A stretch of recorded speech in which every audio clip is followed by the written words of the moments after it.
स्वामिनाथ करुणाकर दीनबन्धो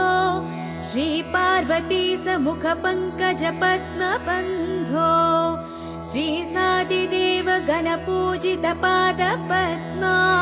वल्ली सनाद मम देहि करावलम्बम् देवादिदेवनुत देवगणादिनाथा देवेन्द्र वन्द्य मृदु पंकज मंजुपादा देवर्षि नारद मुनीन्द्र सुगीत कीर्ते वल्ली सनाथ मम देहि करावलम्बम् नित्यान्नदान निरताखिल रोगहारिन् तस्मात् प्रदान परिपूरित भक्त कामा श्रुत्यागम प्रणव वाच्य निज स्वरूपा वल्ली सनाद मम देहि करावलम्बम् क्रौञ्चासुरेन्द्र परिखण्डन शक्ति शूला पाशादिशस्त्र परिमण्डित दिव्यपाने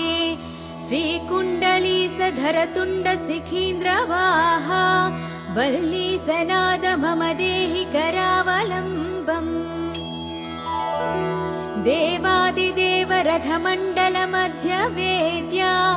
देवेन्द्र पीठ नगरं दृढचापहस्तम् शूरं निहत्य सुरकोटिभिरीड्यमाना वल्ली सनाद मम देहि करावलम्बम् हारादिरत्नमणियुक्त किरीटहारा केयूरकुण्डल लसत्कवचाभिरामम् हे वीरतारक जयामर बृन्दवन्द्या वल्ली सनाद मम देहि करावलम्बम् पञ्चाक्षरादि मनुमन्त्रित गाङ्गतोयैः पञ्चामृतैः प्रमुतेन्द्र मुखैर्मुनीन्द्रैः पट्टाभिषिक्त हरियुक्त परासनाथा वल्ली सनाथ मम देहि करावलम्बम् श्रीकार्तिकेय करुणामृत पूर्ण दृष्ट्या कामादिरोग कलुषीकृत दुष्ट चित्तम् सिक्त्वा तु मामवकलाधर कान्ति कान्त्या वल्ली सनाथ मम देहि करावलम्बम् सुब्रह्मण्याष्टकं पुण्यं ये पठन्ति द्विजोत्तमाः ते सर्वे मुक्तिमायन्ति सुब्रह्मण्य प्रसादतः सुब्रह्मण्यष्टकमिदं प्रातरुद्धाय यः पठेत् कोटिजन्म कृतं पापं तत्क्षणादेव नश्यति इति श्री सुब्रह्मण्याष्टकम्।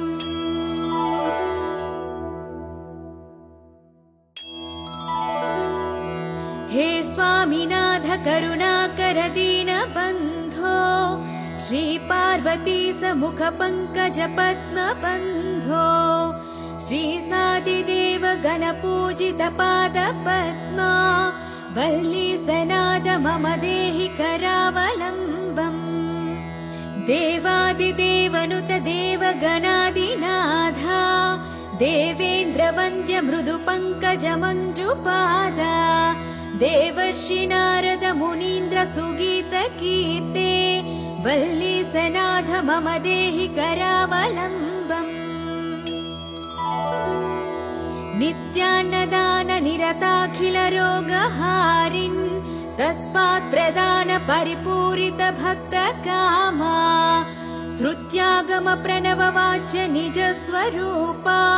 वल्ली सनाद मम देहि करावलम्बम् क्रौञ्चासुरेन्द्र परिखण्डन शक्ति शूला पाशादिशस्त्र परिमण्डित दिव्यपाने श्रीकुण्डलीसधर तुण्ड सिखीन्द्रवाहा वल्ली सनाद मम देहि करावलम्बम् देवादिदेव रथमण्डल मध्य वेद्या देवेन्द्र पीठ नगरं दृढचापहस्तम् शूरं निहत्य सुरकोटिभिरीड्यमाना वल्ली सनाद मम देहि करावलम्बम् हारादिरत्नमणियुक्त किरीटहारा केयूरकुण्डललसत्कवचाभिरामम् हे वीरतारक जयामर बृन्दवन्द्या वल्ली सनाथ मम देहि करावलम्बम् पञ्चाक्षरादिमनुमन्त्रितगाङ्गतोयैः पञ्चामृतैः प्रमुतेन्द्रमुखैर्मुनीन्द्रैः पट्टाभिषिक्त हरियुक्त परासनाथा वल्ली सनाथ मम देहि करावलम्बम् श्रीकार्तिकेय करुणामृतपूर्ण दृष्ट्या कामादिरोग कलुषीकृत दुष्टचित्तम् सिक्त्वा तु मामवकलाधर कान्तिकान्त्या वल्ली सनाथ मम देहि करावलम्बम् सुब्रह्मण्याष्टकम् पुण्यं ये पठन्ति द्विजोत्तमाः ते सर्वे मुक्तिमायन्ति सुब्रह्मण्य प्रसादतः सुब्रह्मण्यष्टकमिदं प्रातरुद्धाय यः पठेत् कोटिजन्म कृतं पापं तत्क्षणादेव नश्यति इति श्री सुब्रह्मण्याष्टकम्।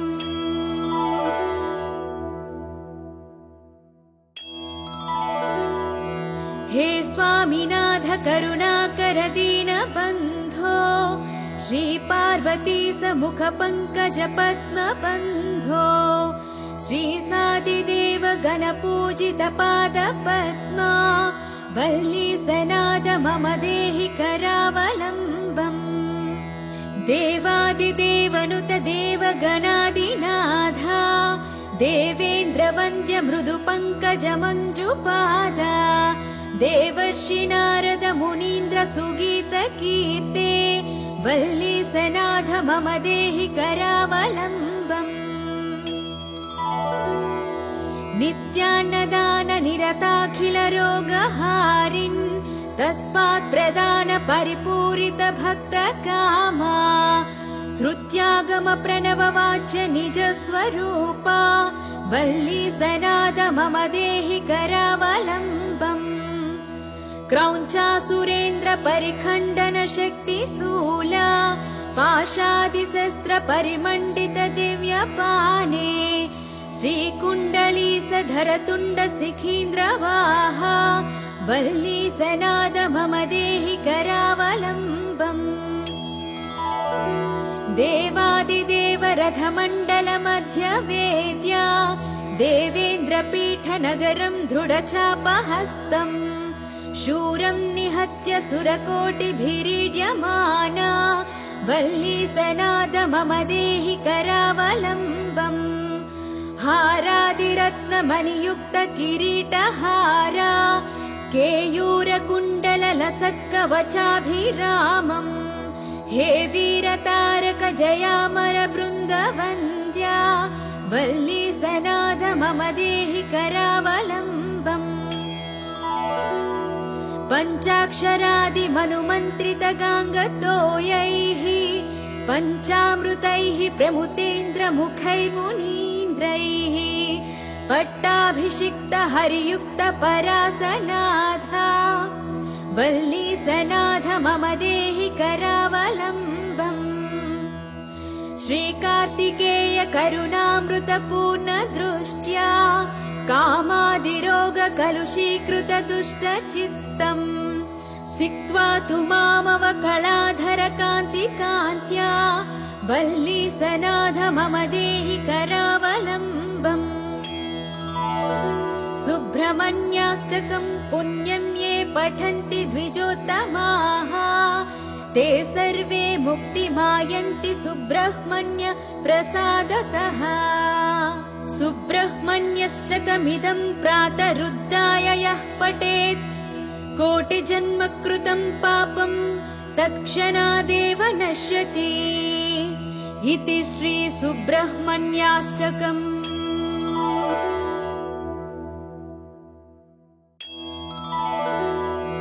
हे स्वामिनाथ करुणाकर दीनबन्धो श्री पार्वती समुख पंकज पद्म बन्धो श्री देवादिदेव गणपूजितपादपद्मा वल्ली सनाद मम देहि करावलम्बम् देवादिदेवनुत देवगणादिनाथा देवेन्द्रवन्द्य मृदुपङ्कजमञ्जुपादा देवर्षि नारद मुनीन्द्र सुगीतकीर्ते वल्ली सनाथ मम देहि करावलम्बम् नित्यान्नदान निरताखिल रोगहारिन् तस्मात् प्रदान परिपूरित भक्त कामा श्रुत्यागम प्रणव वाच्य निज स्वरूपा वल्ली सनाद मम देहि करावलम्बम् क्रौञ्चासुरेन्द्र परिखण्डन शक्ति शूला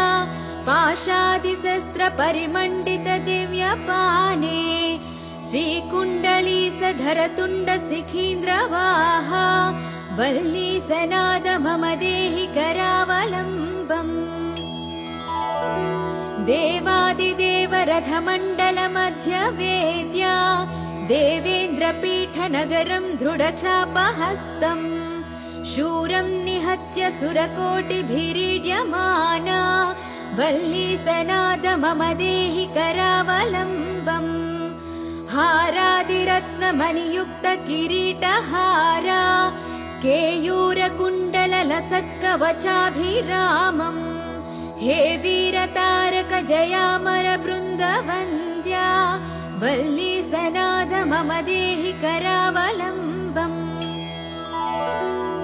पञ्चाक्षरादि मनुमन्त्रित गाङ्गतोयैः पञ्चामृतैः प्रमुतेन्द्र मुखै मुनीन्द्रैः पट्टाभिषिक्त हरियुक्त परासनाथा वल्ली सनाथ मम देहि करावलम्बम् श्रीकार्तिकेय करुणामृत पूर्ण दृष्ट्या कामादिरोग कलुषीकृत दुष्ट चित्तम्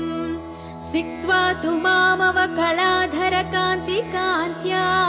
वल्ली सनाथ मम देहि करावलम्बम् सुब्रह्मण्याष्टकं पुण्यं ये पठन्ति द्विजोत्तमाः ते सर्वे मुक्तिमायन्ति सुब्रह्मण्य प्रसादतः सुब्रह्मण्यष्टकमिदं प्रातरुद्धाय यः पठेत् कोटिजन्म कृतं पापं तत्क्षणादेव नश्यति इति श्री सुब्रह्मण्याष्टकम्।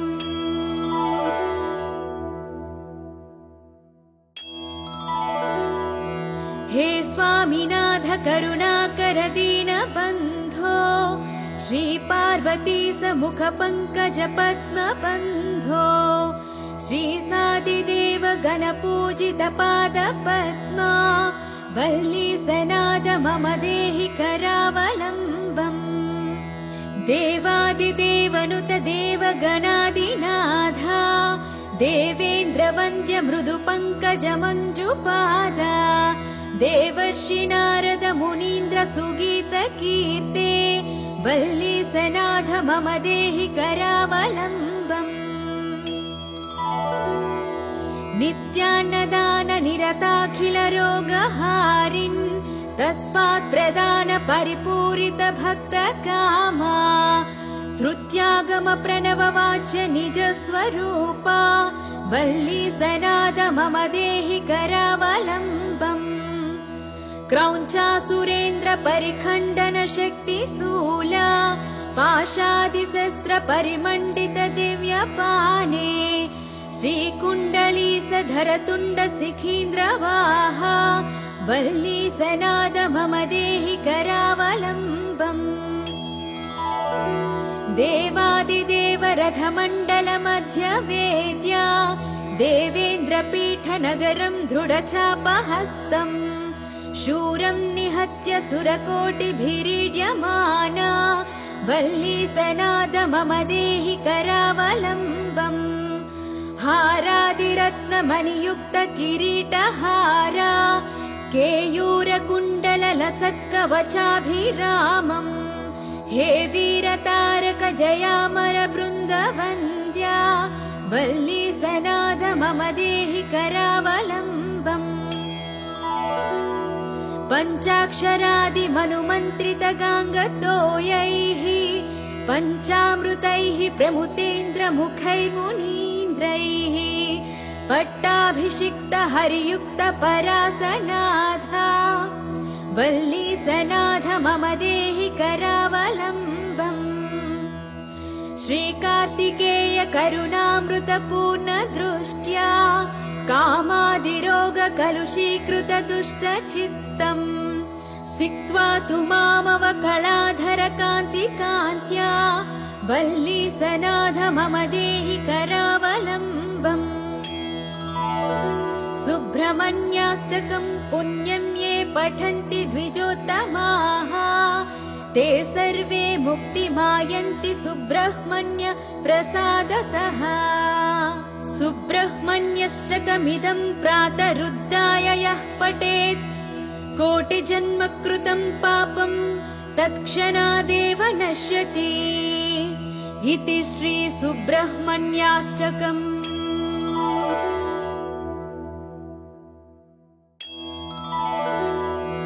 हे स्वामिनाथ करुणाकर दीनबन्धो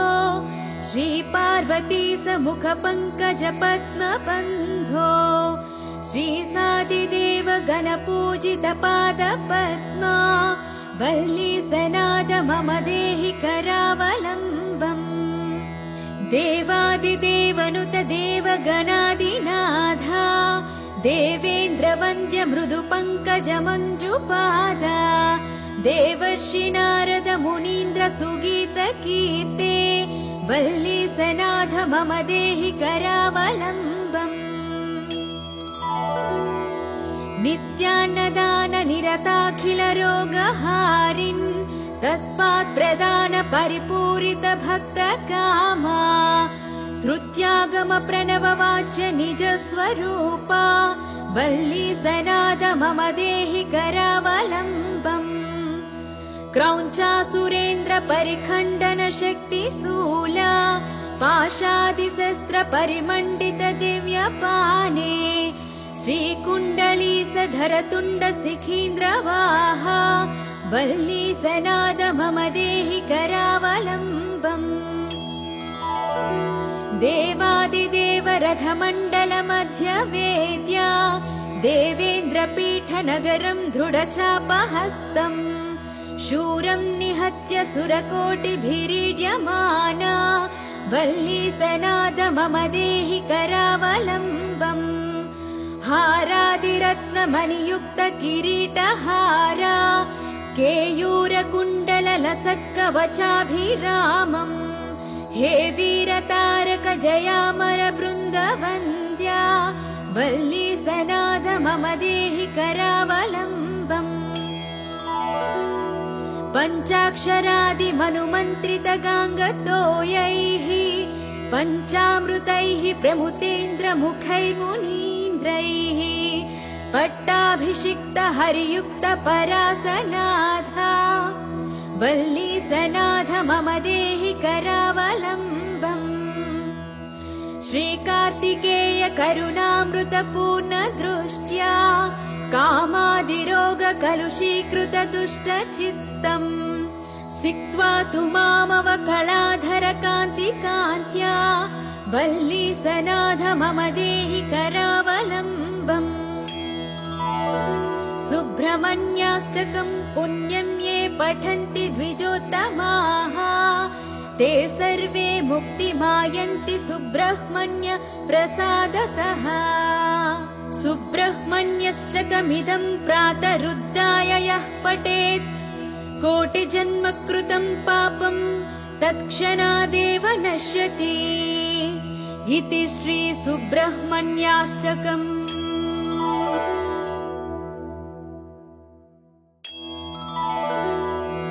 हे स्वामिनाथ करुणाकर दीनबन्धो श्री पार्वती समुख पंकज पद्म बन्धो श्री सादिदेव गणपूजित पाद पद्मा वल्ली सनाथ मम देहि करावलम्बम् देवादिदेवनुत देवगणादिनाथा देवेन्द्रवन्द्य मृदुपङ्कजमञ्जुपादा देवर्षि नारद मुनीन्द्र सुगीत कीर्ते वल्लीसनाथ मम देहि करावलम्बम् नित्यान्नदान निरताखिल रोगहारिन्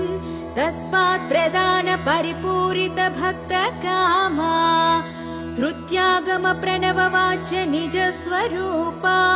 वल्लीसनाद मम देहि करावलम्बम् क्रौञ्चासुरेन्द्र परिखण्डन शक्ति शूला पाशादिशस्त्र परिमण्डित दिव्यपाने श्रीकुण्डलीसधर तुण्ड शिखीन्द्रवाहा वल्लीसनाद मम देहि करावलम्बम् देवादिदेव रथमण्डल मध्य वेद्या देवेन्द्रपीठ नगरम् दृढचापहस्तम् शूरम् निहत्य सुरकोटिभिरीड्यमाना वल्लीसनाद मम देहि करावलम्बम् हारादिरत्नमणियुक्त किरीटहारा केयूरकुण्डल लसत्कवचाभिरामम् हे वीरतारक जयामर बृन्दवन्द्या वल्लीसनाद मम देहि करावलम्बम् पञ्चाक्षरादिमनुमन्त्रित गाङ्गतोयैः पञ्चामृतैः प्रमुतेन्द्र मुखैर्मुनीन्द्रैः पट्टाभिषिक्त हरियुक्त परासनाथा वल्लीसनाथ मम देहि करावलम्बम् श्रीकार्तिकेय करुणामृत पूर्ण दृष्ट्या कामादिरोग कलुषीकृत दुष्ट चित्तम् सिक्त्वा तु मामव कलाधर कान्ति कान्त्या वल्लीसनाथ मम देहि करावलम्बम् सुब्रह्मण्याष्टकम् पुण्यम् ये पठन्ति द्विजोत्तमाः ते सर्वे मुक्तिमायन्ति सुब्रह्मण्य प्रसादतः सुब्रह्मण्यष्टकमिदम् प्रातरुद्धाय यः पठेत् कोटिजन्म कृतं पापं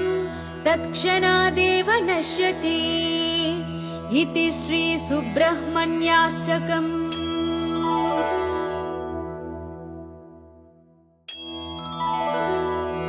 हे स्वामिनाथ करुणाकर दीनबन्धो श्री पार्वती समुख पंकज पद्म बन्धो श्री सादिदेव गणपूजित पाद पद्मा वल्लीसनाद मम देहि करावलम्बम् देवादिदेवनुत देवगणादिनाथा देवेन्द्रवन्द्य मृदु पंकज मञ्जुपादा देवर्षि नारद मुनीन्द्र सुगीत कीर्ते वल्लीसनाथ मम देहि करावलम्बम् नित्यान्नदान निरताखिल रोगहारिन् तस्मात् प्रदान परिपूरित भक्त कामा श्रुत्यागम प्रणव वाच्य निज स्वरूपा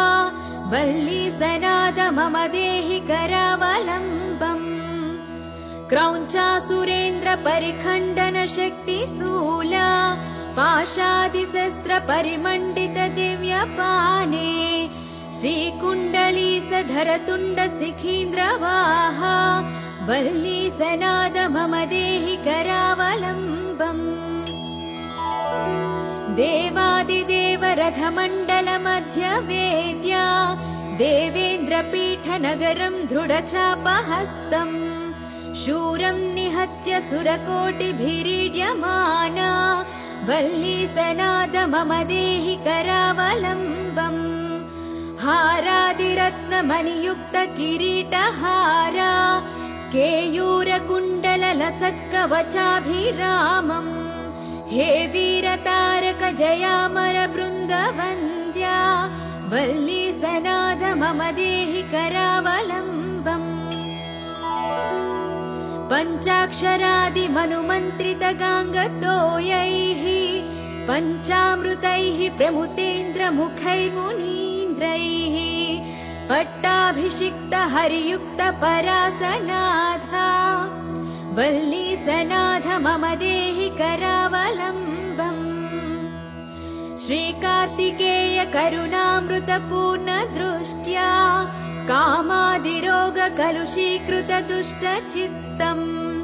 सिक्त्वा तु मामवकलाधरकान्तिकान्त्या वल्लीसनाथ मम देहि करावलम्बम्।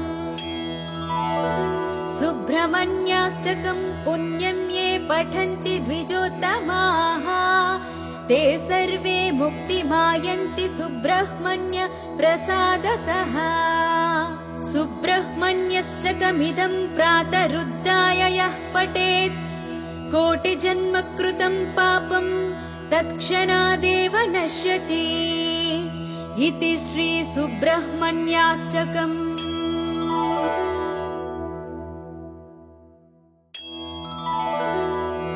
हे स्वामिनाथ करुणाकर दीनबन्धो श्रीपार्वती समुख पंकज पद्मबन्धो श्रीसादिदेव गणपूजित पादपद्मा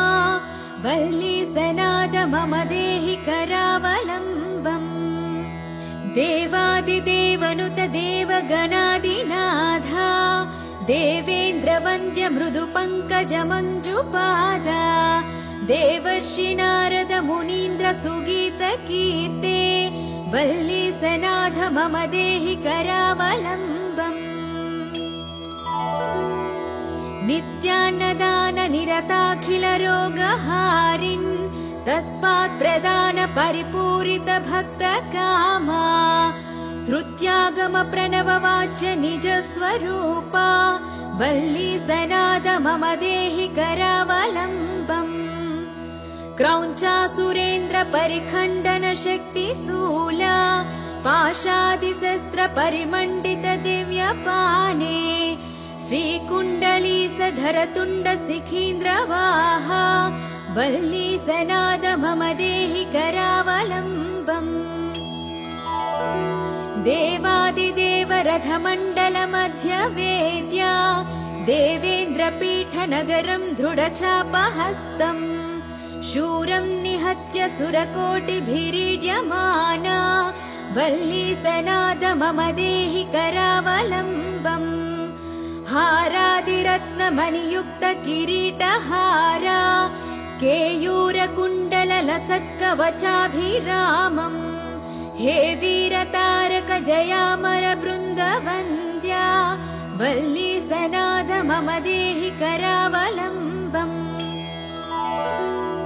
पञ्चाक्षरादिमनुमन्त्रितगाङ्गतोयैः पञ्चामृतैः प्रमुतेन्द्रमुखैर्मुनीन्द्रैः पट्टाभिषिक्तहरियुक्तपरासनाथा वल्लीसनाथ मम देहि करावलम्बम्। श्रीकार्तिकेय करुणामृतपूर्णदृष्ट्या कामादिरोगकलुषीकृतदुष्टचित्तम् सिक्त्वा तु मामवकलाधरकान्तिकान्त्या वल्लीसनाथ मम देहि करावलम्बम्। सुब्रह्मण्याष्टकम् पुण्यं ये पठन्ति द्विजोत्तमाः ते सर्वे मुक्तिमायन्ति सुब्रह्मण्य प्रसादतः। सुब्रह्मण्यष्टकमिदं प्रातरुद्धाय यः पठेत् कोटिजन्मकृतं पापं तत्क्षणादेव नश्यति इति श्री सुब्रह्मण्याष्टकम्।